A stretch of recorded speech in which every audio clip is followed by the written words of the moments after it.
Hello and thank you for being here.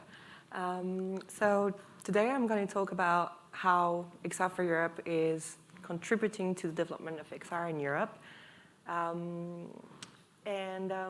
So I started 10 days ago in my new position.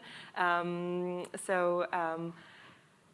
the managing director of XR4Europe, but I can see a few familiar faces because, well, you may have seen me before at Laval Virtual because I was organizing the events, read me on the XR crowd groups, or maybe I've been your mentor, as Dan mentioned. So I've been working in the industry for about 10 years now, from creating applications for AEC domains to doing events to gathering people to hackathons and being part of the community. And so I listened to you, I've read a lot of you, and we met a lot. So I have a lot of feedback from you as well. So this is why I'm actually quite happy to be part of XR4Europe and what the mission is, so that I can try to transfer your voice to Europe in general and help you. So you already might have heard of XR4Europe, but a little bit background on this. So basically in 2018, the European Commission launched the Horizon 2020 program, and the initial mission was to build a European network through existing entities and unify them and animate events and map the European ecosystem.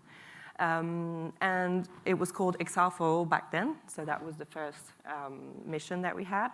And within the H2020 program, we had the obligation to continue the endeavor with a follow-up organization. So XR4 has become XR4Europe to continue the mission and do even more with you. So you're wondering what we're doing. So basically, we're going to promote the excellence of the European XR professionals, as simple as that. We're not another organization that is trying to do activities or stuff like that. You are already doing the activities, so what we want to do is just gather them. So to do that, we are going to, I would say, use those three words, which is facilitate, promote, and build, to accelerate the progress together. So we'll try to help and facilitate all the different fundings, the innovation, and the weight of the European XR industry, promote various projects that you have, the new technologies that you're working with, and the different communities locally in Europe. You all may already be in a organization somewhere in your country or locally in your town, and we're not going to replace them. We're just going to be helping them help you. And build the different connections. So in between those communities, build a network and be able to have the weight that we want in front of the XR industry that is evolving.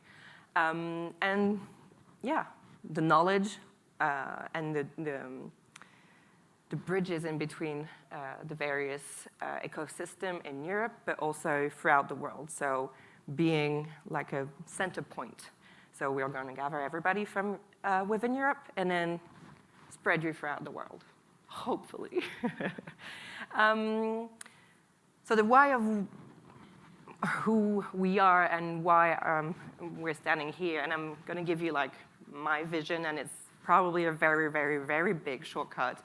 And yes, European, either the continent or the European Union is very different, so there's a lot of different conditions, so just hear me out on this and be nice and not too hard on this. But basically, when you think of any VR headsets, you think about 3 or 4 of them. Okay, when you're on AR headsets or MR headsets, 1 or 2. And if I ask you how many of them are European, you're going to tell probably 1, 2, okay, because the most famous ones. And then again, you're a crowd of experts, so imagine the other industries like healthcare that are looking into headsets or stuff like that, they don't know them. So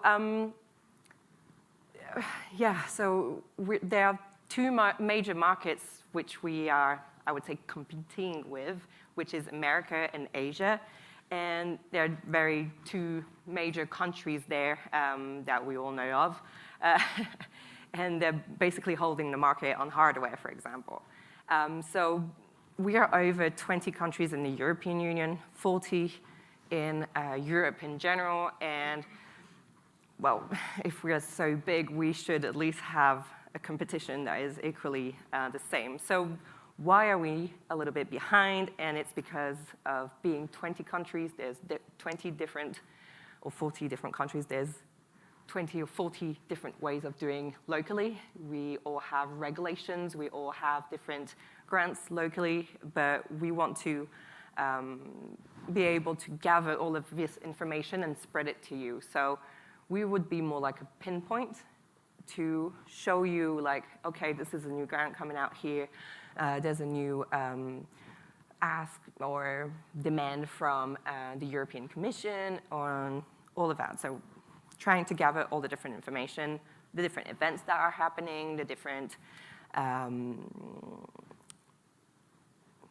anything different happening all over the place, and having them pinpoint to you throughout different things. So what we need you to do is keep doing what you're doing, keep working together, keep doing great projects, and, you know, be as creative as possible. You know, make us dream, make us live an expected experience, make us more efficient, teach us how to be doctors, and be the most productive as you can be, so that you can extend our horizons and our lives. Now, you're asking me probably, where's the trap here, Harriet? Because you're asking us to do stuff, but what are you going to do? So in that process, I just want you to think of us like XR4Europe, and, you know, we need you to send us the information, like you working on this project, you are doing this, or you're creating that, you have like seen a super great new headset or new software that is helping. And what we are going to do is try to connect all of you and spread the information. So we're disseminating. No, that's not right, Rad. I don't know how you say it in English. Anyway. So we're going to spread the information throughout Europe. So to keep us updated and be updated on the different projects, you can become a free member of XR4Europe. So you can scan this, thank you, and start your registration. This will allow you to have the different newsletters. So as I said, I started 10 days ago. So I'm going to prepare all the different content and everything that is happening, basically even just next month. And every time we have new information, we'll send it to you. But please, if you have any information that can be interesting to the rest of the community, please send it to us as well. So the membership, yes, it's free at the moment. And we are going to build up new levels of membership that will allow you to benefit from extra activities, different credential, advantages that will provide you, that I will provide you shortly, because I'm still working on it. And I will keep you updated with the list of good stuff that will be happening. So now, because you're my first audience, I do have upcoming projects that starting next month, and some are on the merge of closing now. But the first one I would like to talk about is XR for Humans, which is part of a 2020 program. So the mission basically is to undertake the construction of a XR code of conduct with the European ecosystem. So this has been asked by the European Commission to be able to work on the legislation on the European level afterwards. So it's going to be on the three main topics, which are impact, ethics, and interoperability. And it's going to be mapping, examining, and evaluating and providing, I would say, information on how XR technology is evolving and everything that is happening with the different headsets, with the different softwares, and with the different use cases and know exactly where the end user has to understand what he's doing. So we already know that in terms of use and stuff like that, we always say, yes, okay, I will give you my data, but it's to think a bit more about that, a bit like a GDPR, but for, I would say, the metaverse. It's not my favorite word, but you know what I mean. But yeah, basically. And to do that, we are going to have work groups and create an exchange platform to have the document evolving. So sometimes you have events or work groups which you cannot attend, but you would still like to participate afterwards. So we will do the work groups on the various verticals that are in the industry, from gaming to healthcare to art and etc. And that would be like data collection, how do you disseminate images that are personal or scans or stuff like that, to gaming and how to use heart rate and how to affect what is happening in the virtual experience, and then like talk about it and see how, yes, we can create great content throughout all the different experiences that we want. But it's also to think, yeah, we doing experiences, but let's not rush into sending them to the end user and think of, okay, if my child was using that headset or that experience, would I be happy to have him, you know, be afraid, traumatized, all this kind of stuff inside of XR in general, I would say. So yeah, I would like you to be part of a free membership with us so that we can spread you the information when the groups are happening. And I would love to have you all, you know, come and discuss what you think about the 3 topics that we had before. And then we also work on the Impulse program. You might have heard of it. We had a session in Stereopsia this week on Monday, Tuesday, and Wednesday. And the end of it will be happening during Immersive Tech Week, end of November. And so there is 3 topics on this one. It's SMEs, content, and research. And that's to, like we were telling earlier, is to bridge in between, for the SMEs, in between the companies, startups, SMEs that are willing to find VCs or investment or grants.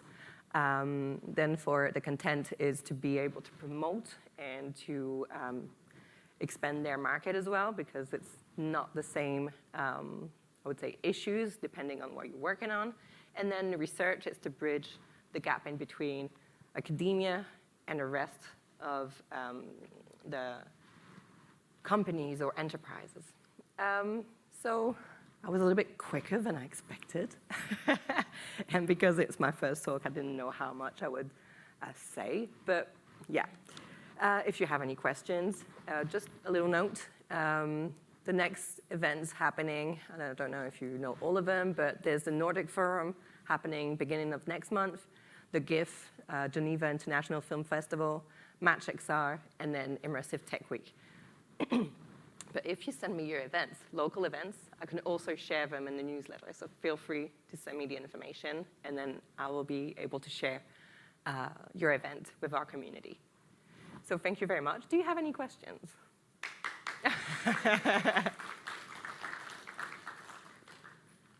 Yes.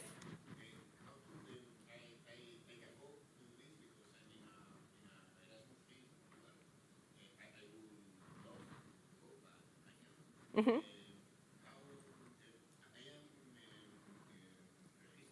Mm-hmm.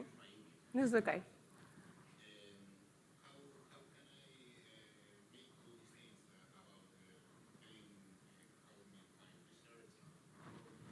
Mm-hmm.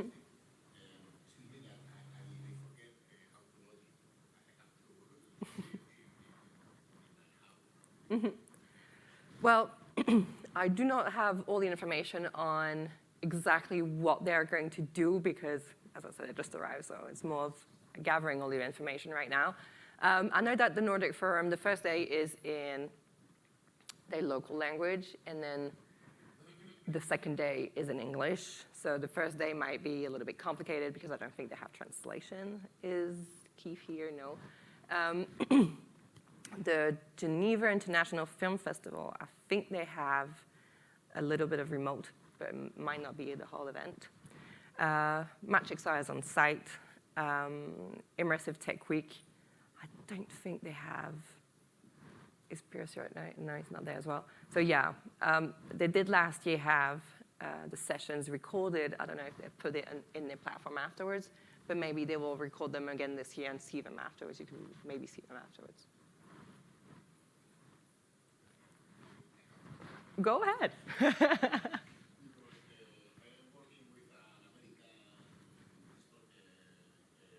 Mm-hmm.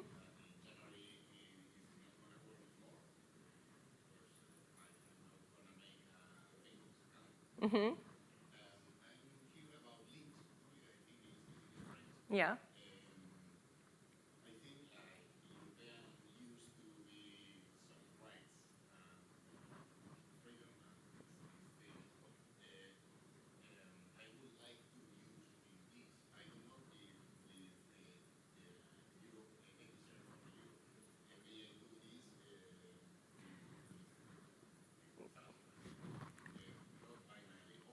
Mm-hmm. Mm-hmm.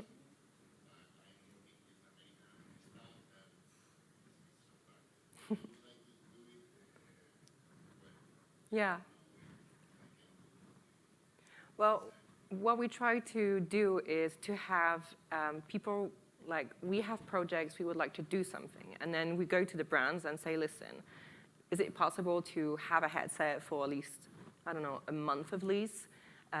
Or can you give us a headset that we can manage throughout the ecosystem? That is also something that we are willing to do. So it's going to be working on these type of partnerships because developers do not always have the money to buy like a full headset, but if their client is willing to buy the set of headsets, they're not going to buy them for the development. So if we can have like a set of headsets that we can actually share to the community when they are wanting to develop on these type of headsets, then we will try to have them available for them. Yes. Yes. So are you going to be developing kind of like a XR4Europe, like a website that has like a catalog of all the companies? So yeah, so there's already a mapping that exists. There's also a lot of different information that you can find on various websites, and we're going to gather them together. Then what I would like to do in terms of communication is also have like information on each of the members. So as soon as you're a member, I'll try to reach out and have like someone do content on what you're doing, like not just your marketing on your PR, but like really having information on what you're doing and what you're willing to work on as well. And see how maybe have a blog, probably not blog, it's not super cute, but yeah, you know what I mean, having something that will be able to showcase all the members and yeah, on the newsletter of course, but yeah. Yeah, I was wondering because I was using the QR code. Yes. Started filling out the application Mm-hmm. as a member, and then it wants some files. Is it okay if I just submit my membership and then create a membership and then go back? And then I guess so. files in? Yeah, yeah. Anyway, Mail will come back if she needs more information. Okay. Yeah. Great. Yes? How many members do you currently have? So we have now 1,200 and something members. So we want to grow so that we have everybody there, and hopefully everybody will come. And as I said earlier, we are not going to be an organization creating extra stuff. We're really going to gather all the different information. And by the way, just so you know, there's Ecoris at the end of the session. So, but not at the end of the session, but in the room. And they have done a lot of content. I don't know if you heard of the VR, AR coalition, enterprise coalition. I did show the image earlier. The report came out 3 weeks ago, 2 weeks ago.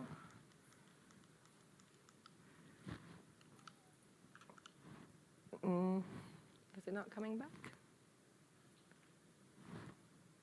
No, but, well, the VR/AR Industrial Coalition, you'll also find a lot of information and data on the European ecosystem, if you would like, for the moment.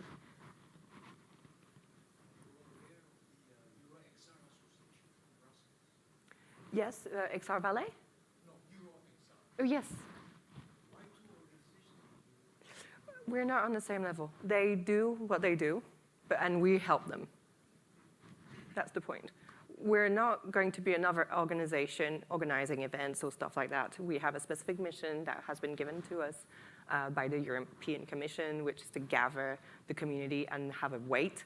And the XR organizations that you can find in Brussels or in Belgium in general, we're not an extra to them. They do their job. They do what they want with the community, their animation and everything, and we're there to support them. Any other questions? No? Well, thank you very much.